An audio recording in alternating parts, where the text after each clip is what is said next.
All right, welcome back to the White Oak Collective Podcast, episode... I was about to say, don't ask me. I literally just thought about that when you were starting that I didn't do my job of... Pre-Mississippi Gun Season podcast. Yeah, that one. I totally thought about that as soon as you hit the music, that I hadn't looked up to see what number we were on. Well, I think it's like 18 or something like that. But that sounds right. Because I was wrong last time when we had Jamie on here. I think you told me it was 17 or 14 or something. I don't know. But yeah, so this one's kind of like getting back to old time's sake. Just I was coming over here to chat, just talk about gun season coming up. Yeah, I mean, we tried to get Jamie on here, or I tried to get Jamie back on here today because our last one, a lot of people seemed to really like it, but he said he couldn't make it work today. He didn't want to join us today. That's what I said. He didn't even have to talk. I wish he'd just become a regular guest. Yeah, a regular host, and just come sit in. I may can talk him into it eventually, but it's just gonna take a little while. But I will say he had him a little buck on his camera from his feeder and all that. Yeah, I saw y'all. We planted his little field. Yeah, yeah, he was. Planter Supply was out of everything pretty much that I told him to get, but they had some wheat left, and I had some leftover clover. So that little so he's finally set. He got his seed, got his camera, didn't set it up on the road, but actually put it in the woods. He's ready. He said he's got to clean out that shoot house, but after that, he's ready to hunt. He had a little 7-point on his camera. Has anybody hunted there recently? I mean, like in the last couple of years, or has that been? It was just. I mean, I took the bucket when I went over there and dished it up for him. I took the bucket on my tractor and cleaned out around the stand. Well, no, I dug up some sweet gums that were growing up in the field that had been. I mean, they're at least 3 or 4 year old sweet gums. So gotcha. It hadn't been hunted in a while, and I mean, it's what's kind of funny though. Chad, that we've talked about on here plenty of times, he's got a little hunting lease. Just this little small track that's not far through the woods. Yeah. And when Jamie sent the picture of the 7-point to us, we're in a little group message. Chad sent it back. He's got the same one he's been watching on. Really? So I told Jamie, and I hope Chad listens to this. I told Jamie that we need to just bust everything back there, just mess with Chad. But because the 7-point, I mean, it's not like you're going. I mean, they have. Sorry, Chad. Sounds like it's going to be bad. You get a new neighbor. Well, I mean, neither one of them are. We're talking about like 80 acres and like 15. So it's not like you're growing big deer on there. So just right. And I mean, Jamie probably hadn't killed a deer in 5-6 years. So see, that was another reason. If you're listening to this, Jamie, why would you on? Because ask a little bit more about the deer hunting stuff. I'm going to talk him into. It caught me off guard last time he was in here because we just kind of threw it up spontaneously, but these are all questions I should have asked him last week when he was in here. We'll get him back. Don't worry about it. But all right, I wanted to bring something up before we get started. Austin, could I interest you in 435 acres, bottomland hardwood, Neshoba County? That's the place. That's the place you were talking about the other day that you had gone and put the sign up and all. Yeah. So this place, for everybody listening, if you're anywhere near around here, I just talked to the owners. I've got this place listed. Just talked to the owners, and we're dropping the price down to $475,000. So if this podcast will probably drop before I even put that on the internet. So call me. But yeah, so that's really hot press because when I walked in, y'all were doing that. I just came in here and sat down. So I when you started that conversation, I assumed that's what you were going to talk about was that was what y'all just got off the phone with. But yeah, so they're ready to move that thing. I mean, we're talking about $1,025 an acre, something like that.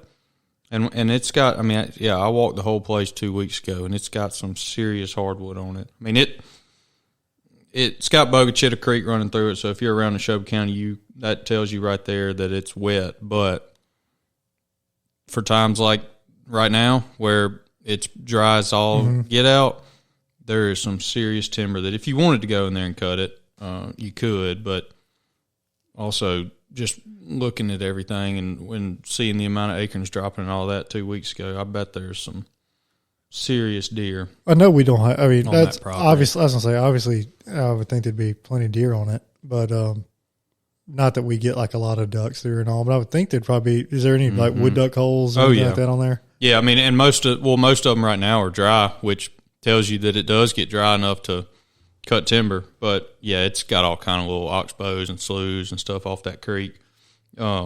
It really is a nice piece of property. I can't believe it hadn't sold yet. What is it, about 15 minutes from Philadelphia? Yeah, maybe a little more. It's about an hour from Meridian, but that's because there's really no good way to get there. It's on 21? Yeah, it's on 21. If it does sound like something that anybody would be interested in, it's on our website, whiteoakproperties.net. It's 435 acres in Neshoba County. Throwing back to Toby being on here earlier, you can get that place and be 21 North. He's 21 South, you can be 21 North. Well, all you got to do is turn and go south, and you can be 21 South.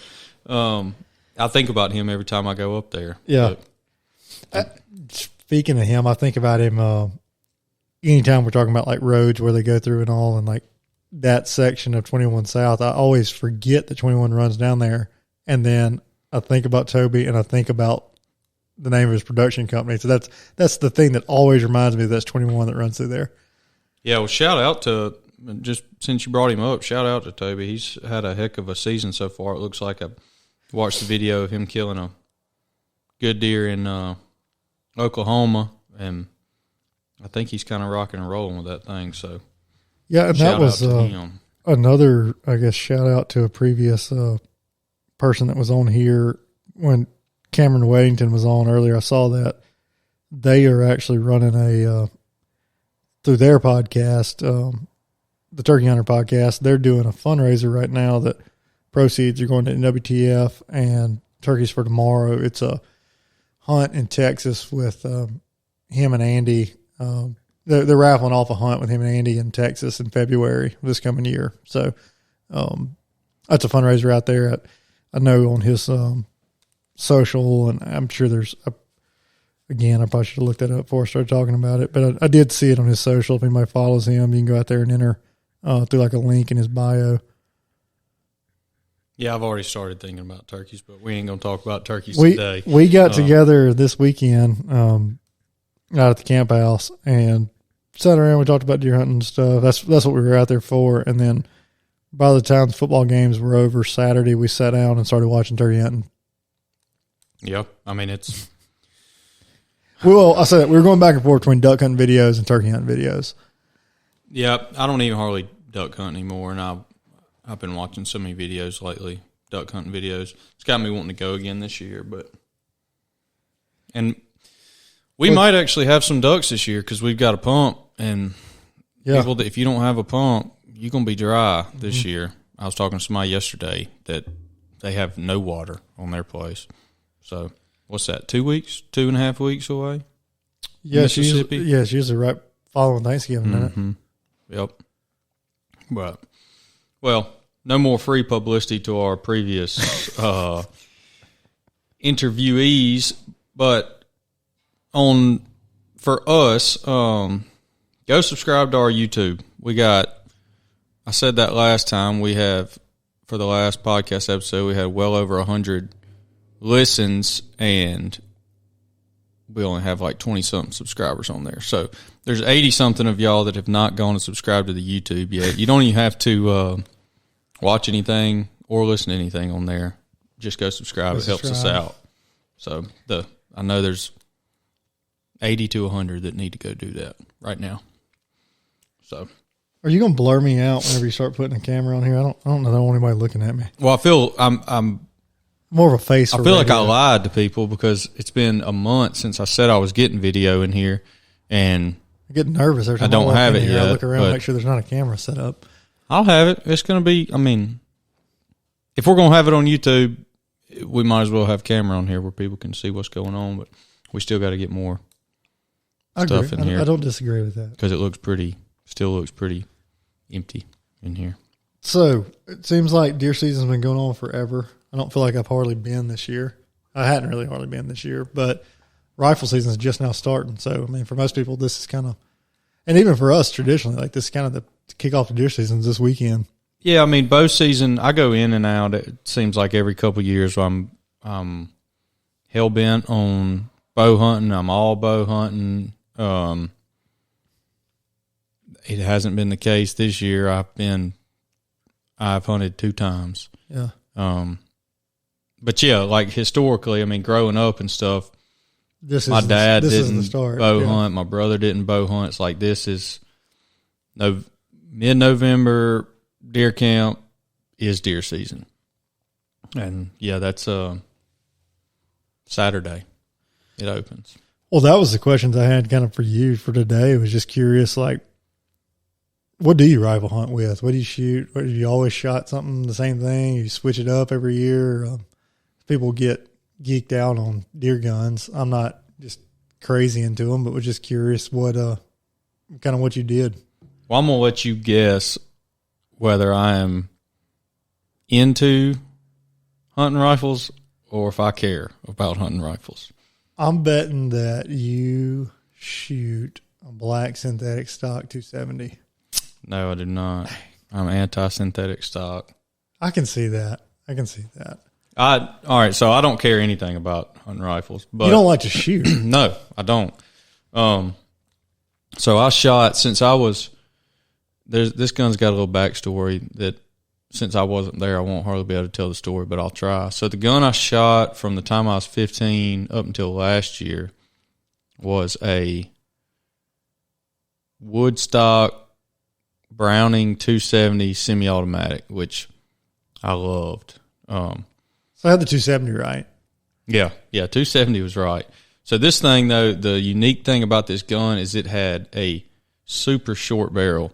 You could only shoot it like 3 times before it just started shooting all over the place because the barrel got hot. Yeah. The reason that it had a short barrel was because it was my dad's old gun, and he was hunting one time in the snow, and this buck walked out. He shot the deer. Deer runs off. Deer comes back, and his whole lower jaw is just hanging off.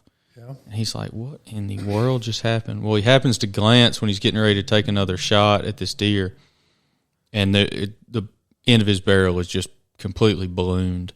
He didn't know it, but it had gotten snow in it, and that snow had packed down in there. And when he shot it, ballooned that barrel, so he had to cut it off. And so it's super, super short. But that was my gun for ever, and I loved it. And I'm probably going to go back to it. This is going to show you how serious I take deer rifles and stuff. I missed 2 deer, I think, with that gun either last year or the year before last. So rather than taking the time to sight it in, I just went and grabbed another one of my dad's 270 rifles. So now I've been shooting it. It's a bolt action though. But I might go back I might actually take the time and sight the other one in and go back to it this year. But I mean, the semi-automatic's just I love a semi-automatic. Yeah. That's what I shoot. My shotgun, my rifle, everything. But that's, yeah, I mean, it's gotta be Woodstock. If I'm deer hunting, I mean, it's going to be 270. I've been considering upgrading. I really have, because I kind of want a all-around gun, one that I could take out west if I want to and shoot around here, but I just can't pull the trigger because. See, I knew you weren't going to be like a 6.5 guy. Like I knew you weren't going to be switching up, changing, going with new. So that's where I went 270. So 270, and then your next one will probably be like a 300 Ultra Mag or something like that you can take anywhere. Yep. Well, and like the 270, I mean, I shoot it because I'll just go find bullets. They might be 35 years old, but I don't like. I've probably bought 1 box of bullets in my life. I just go out to my dad's house or something, find 3 or 4 laying around. What's fun? Hey, so okay, that feeds right into we were talking about this one day. From a kid growing up hunting, whether it was like shooting BB guns to shooting rifles, deer hunting, whatever. To me, it goes in with that, like, the more you know, the less you know quote. Like, I feel like used to, like, that was just what you did. You just grabbed some bullets, you grabbed your gun, you sighted in or somebody sighted in, and then like that's all you thought about. You pointed to something, pulled the trigger, you shot it, you killed it. That was it. And then now it's like, the more I know about it, then I'm like, oh gosh, it's this far. What's the bullet going to do? It's like, now it's like the more you think about it, the more you know, the more specific it is. And I get it. There's a place for that. Around here, not necessarily, because like most of our places, it's super timbered. Shooting 200 yards at the most. Unless you're in a cutover, you're not shooting more than 70 at our place. I mean, I'd almost be willing to bet you that if you emptied my clip right now out of my 270, they would not all be the same grain. 3 different grain bullets. I mean, they're just because just find them. It says 270. All right, this will work. Well, it's like kind of back to the podcast you did by yourself. You're talking about like stuff like as you're a kid that are nostalgia behind it. It's like, I kind of feel like back in the day, it was just like, you just got it. You went, it worked. Mm-hmm. That was all you thought about. Mm-hmm. Well, and that's what, I mean, and this is probably going to come off sounding redneck, but that's kind of what I like about the whole rifle season thing, is because it's not like, you're just not thinking as much. Well, I'm not thinking as much about it. Like, not as worried about the wind, all like being hidden in your tree stand, all that. It's like, just grab your gun, throw on an orange vest, go sit in a shoot house, see what comes out. It's like, you're not, it's just not serious. And that's one of the downsides of, in my opinion, that's one of the downsides of all these hunting shows and Instagram and all that now, is they all take it so dang serious. Like, maybe we ought to start a show where we just go sit in a shoot house and see what comes out, shoot a doe or a 6-point or something. But that's almost like what Culpepper's doing. With that hunt club or hunt camp or whatever it is. Yeah. Kind of similar to that. But we were talking about that this weekend. There's like the full lingo behind it. It's morphed into like this, just a level of seriousness that, I mean, it's hunting. It's not supposed to be that serious. It went to a level of seriousness that passed me. Well, it's like, look, man, I want to put 2 beers in my backpack, go to the shoot house, sit for a few hours, enjoy myself, watch whatever comes out, and that's it. Like, I know plenty of people that, not myself included, but plenty of people that have killed big deer doing that. I mean, just, you hear somebody lucking into one like that. Well, that's my strategy, is to luck into one doing that, because I would rather do that and kill a doe than be serious and sit in a stand all day long. No, I get pretty hardcore about it. I'm not gonna lie, I do when it comes to that. I mean, I love getting off in the woods, getting in a tree, sitting all day. And I think sit all day. I actually think the older I get, the more I enjoy long sits like that, because I enjoy the like just peacefulness of. I don't know what that whistling is. Oh, that might be too close to that. I didn't make it any better. I don't know what that is. I think it's outside. Anyway, I just enjoy, like, I've gotten to where I just enjoy I have less time to hunt now than I did when I was younger. So now I enjoy, figuring out what it is yet? Yeah, it's something outside. I don't know what it is.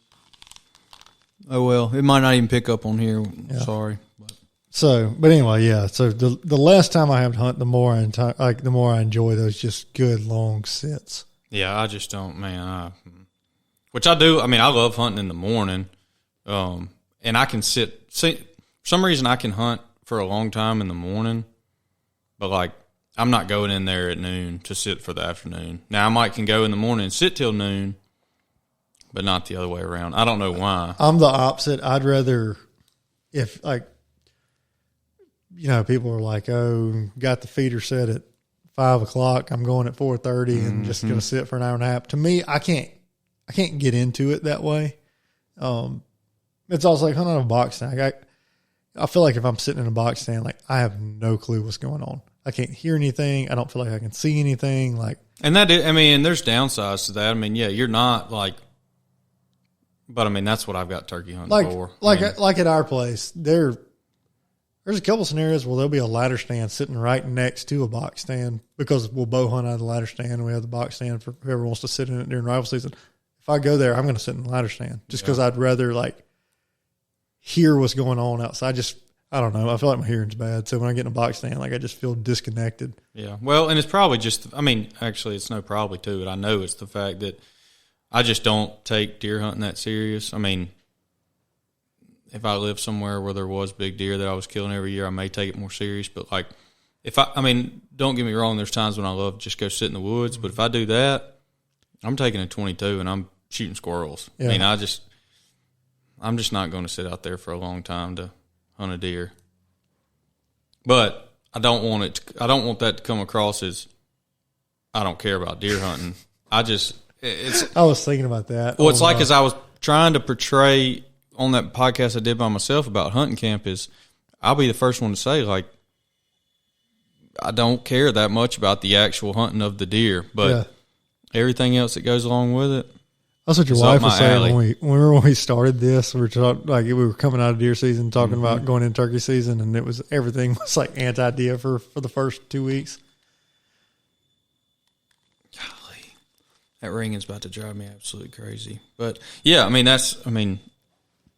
it's just everything that goes with deer hunting is what gets me fired up, and that's what.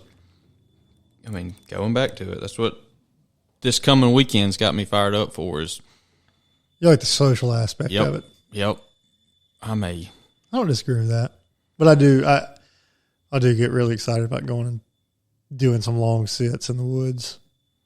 Yeah. I mean, about the only time when I'll get fired up about actually going to sit for a while is when I've got buddies hunting on the same property and we got a little group text going. Yeah. Just, what are you seeing? What do you see? Oh, I hate that. Man, I love it. I love it.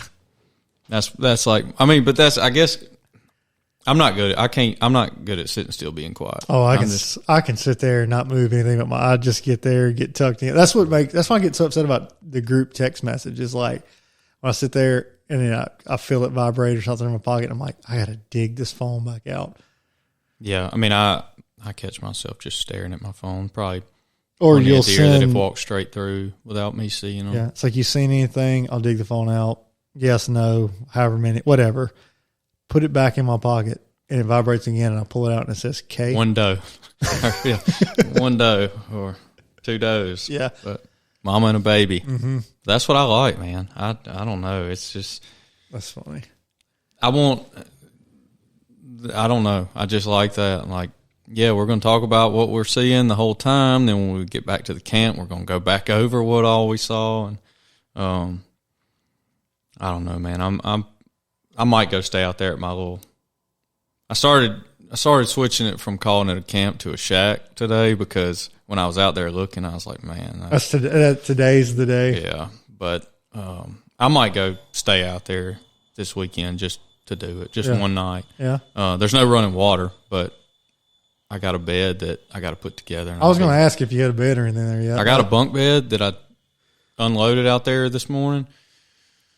It was about 60 pieces, so I said I'm not putting that together today. But that may be my project. Go out there Saturday, put that bed together, hunt, stay out there. The only thing I don't have a skin rack set up yet. Yeah. So I'd have to if I kill one, I'd have to take it up to. Is your tractor out there? No. I was like, you just use your front end loader. Mm-mm. I mean, I got a tree. I guess I could rig something up, but yeah. I don't know. I could figure that out later, but I might go stay out there. What's your plan for the actual weekend? Probably Sunday before I go. We actually are going to the ball game this weekend. We're taking my niece to the ball game. She's from Hattiesburg, so every time State plays Southern, we always try to take her up there for that. So be a real barn burner. I would imagine. My apologies to all you State fans and Southern fans out there. It's not been your year, but hey, find your coach. Things may get better. Yeah, maybe so. So you're not going to hunt until Sunday? Yeah, probably not. So I guess I'll ask you, since you asked me, since I care so much about this stuff, what kind of gun do you shoot?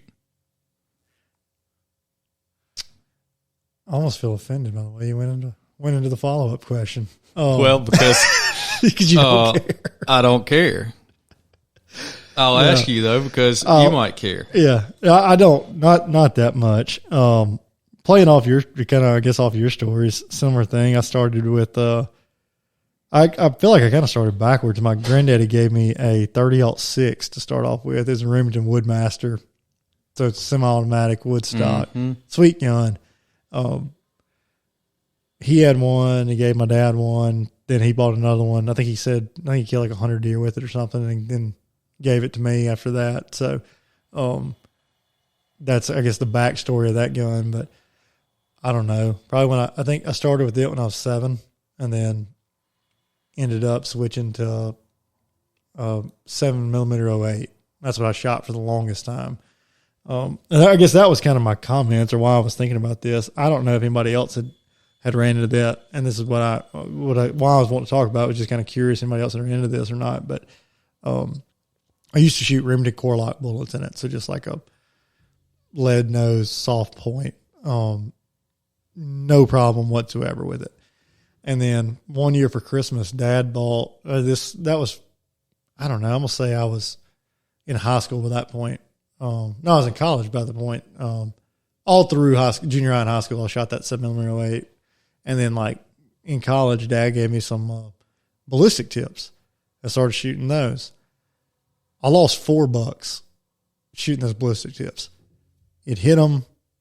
You'd have, like, for some reason, like, it wasn't knocking them down the way the core locks were. There was no exit. And then that 7mm 08, the entry hole is so small. I mean, it's the size of a pencil, basically. It was like it was going in there, it was blowing up. And if it didn't kill them on spot, you would just have, like, sporadic drips of blood. And then you might have somewhere like where deer hit a tree or something like that. And it'd be like, you knew, like, I would know it was a good shot, watch how he went, because I'd killed other bucks before that. And so then I lost like 4 in a row. We got to the point that my brother and my cousin, they call it my catch and release gun, because it was like, they finally were just like, put it up, get rid of it, don't shoot that again. And so then my brother and I both got 270s for Christmas present one year, so that's what I've been shooting since then, was a bolt action 270. But the 7mm 08s, that was my favorite gun. I'm probably going to go back to it this year, because I actually found some core locks. It seems like for the last couple of years, like I guess around COVID and all that, like you couldn't find those core locks at all. But I bought a box the other day, and so I'm planning on going back to shooting those this year and see what that's like. But I am kind of curious, like if anybody's ever shot that or small caliber, if they had a similar experience or similar you issues. Hear that. Like, I've heard that plenty. Like growing up my whole life, you hear, oh, those ballistic tips, they might not be any good because they blow up in there and they don't I think it's leave one an thing exit wound. I think it's one thing if you have like, because there were some guys in the camp that loved them. I think it's one thing if you're shooting like a 270 or 30-06 with ballistic tips. Like, I think you have enough more power. I think you probably get more of an impact, like that shock wave from impact or something that probably helps more with that bullet exploding in there. But, I mean, mine got so bad with that other one, they just started calling it my catch and release gun. So you're shooting the 270 now? Yeah, that's what I've been shooting the last several years. But, my bad, phone's ringing. Golly. I'm good. So because I went and checked mine this morning, what's your food plots look like? I haven't looked at them. Been nervous. So you're probably going to be hunting the woods on Sunday. Yeah, without a doubt. That's about all I hunt anyway. I mean, I rarely ever sit in a food plot. I'd rather sit on a road between them or on a lane in the woods or down in the hardwoods or something. So mine actually don't look half bad for, I mean, the little amount of rain that we got. We planted exactly a month later than usual.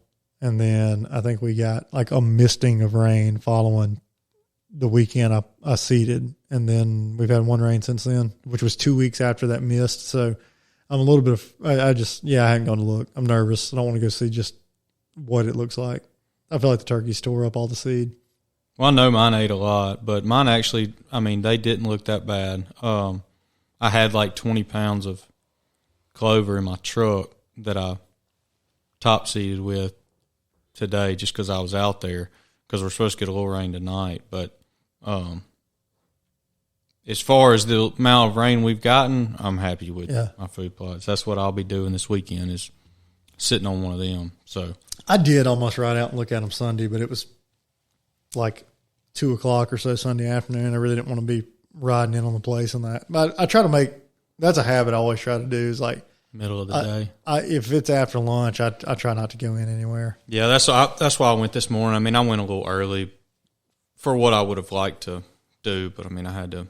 I don't think going in the morning is as detrimental as going in the afternoon. I don't either, but I still don't like, if I'm going to be hunting in the morning, I don't want to be riding in there in the morning.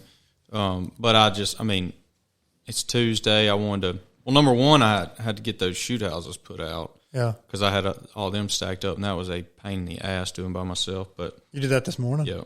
Okay. Yeah. Got them set up, filled all my feeders up, reset all my timers because the timer was still not for daylight savings time. Yeah. So we're ready for this weekend. You are ready to not be ready. I am ready to go sit in a shoot house with my 2 beers and watch deer.